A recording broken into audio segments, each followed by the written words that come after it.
Hi, this is Rose Holly, founder of Mindfully Organized, and I help busy people who have too much but want more figure out what to let go of and what to embrace in their lives so that they can love the journey they're on. Welcome back to the De-Clutter Challenge. Today I want to talk to you about why we hold on to things for sentimental reasons. So why do we hold on to things for love, and how we can kind of figure out how our brain's working and take steps to still declutter with respecting those memories.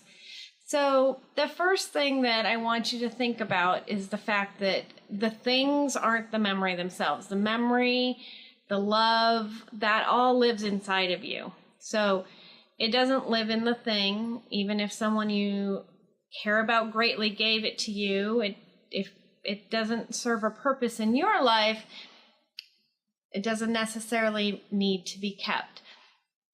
And if you have too many of them, then they start to clutter up your memories even, and you don't have the space to bring new into your life. You're just holding onto the past really hard. The stuff is not the people that we love. So stuff can leave without the love for the people that we have leaving us. So I have a few tips and tricks to get you kind of going in this process.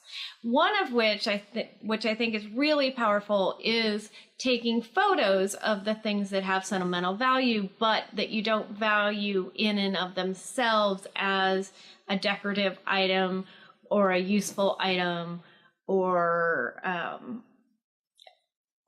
anything else that has a useful place. So if you take a digital photo of that, you then have a record. You're keeping that visual stimulus of your memory without taking up the space, except for some hard drive space, which nowadays that's pretty cheap.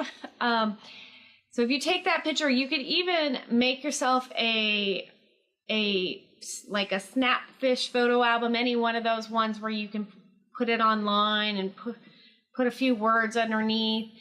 So especially if you're cleaning out, say, like a grandmother's house or something where there's a lot of sentimental things, you could make this little photo album and take a whole bunch of stuff down to one little book. So that's one tip.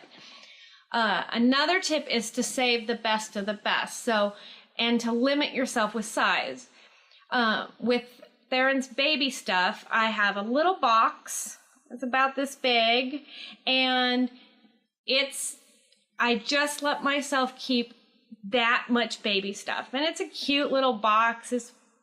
I think one of the gifts actually came in it. It's blue and white and very cute.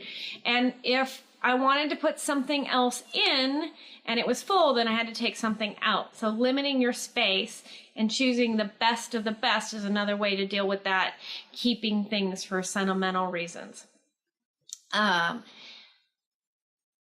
Some ones that don't have quite as much sentimental attachment but still have this love might be books or records or those kind of things, and you might deal with those type by classifying them. So I went through my books and I just gathered up, even if it was a book that I should read, and that's another thing, we should really get rid of shoulds.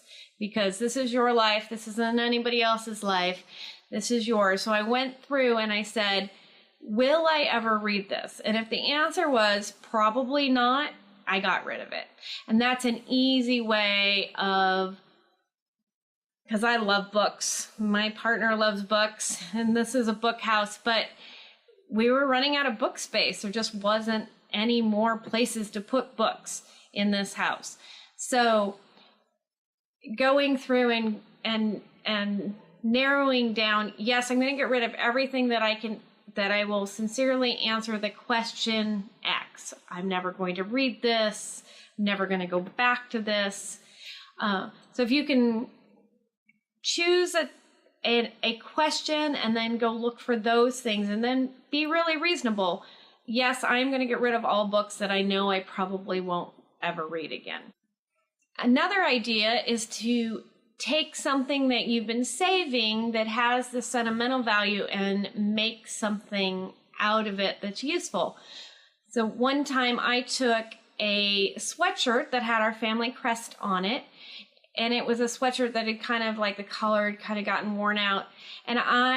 But you kind of feel weird about giving your family crest away or throwing it away. And so I actually made a pillow out of it and then gave it as a gift to another family member. Actually, the family member that had given us a sweatshirt, and he really enjoyed it. You could take a whole bunch of t-shirts and have a quilter make you a quilt for the bed with all these beautiful, colorful fronts to your t-shirts, especially if you do a lot of like runs or that kind of thing where you're constantly getting a t-shirt. That might be a fun way of using those t-shirts.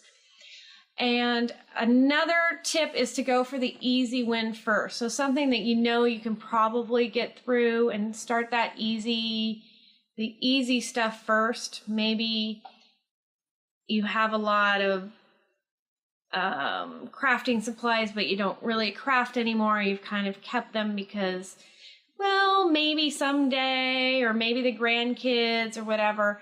That may be an easier one than, say, your grandmother's wedding china or something like that. But hopefully with a few of these tips and tricks, you can get through some of the sentimentalness. I would say the last little bit is to ask yourself, am I willing to display it? Will I use it? Does it make me smile? Make sure that the things that you're keeping add value to your life in some way. And if you can't answer one of those questions, or your own set of questions that are adding value to your life, then pass it on. And if it's a family heirloom, maybe find another family member that would like it. Leave me a comment down below and let me know what sentimental things you're having trouble dealing with, and I will shoot another video with some tips and tricks for that. Or let me know if one of them really worked well for you. I'd love to hear your success stories. So comments down below, and I'll leave you with: be present, be mindful, be caring, and let go.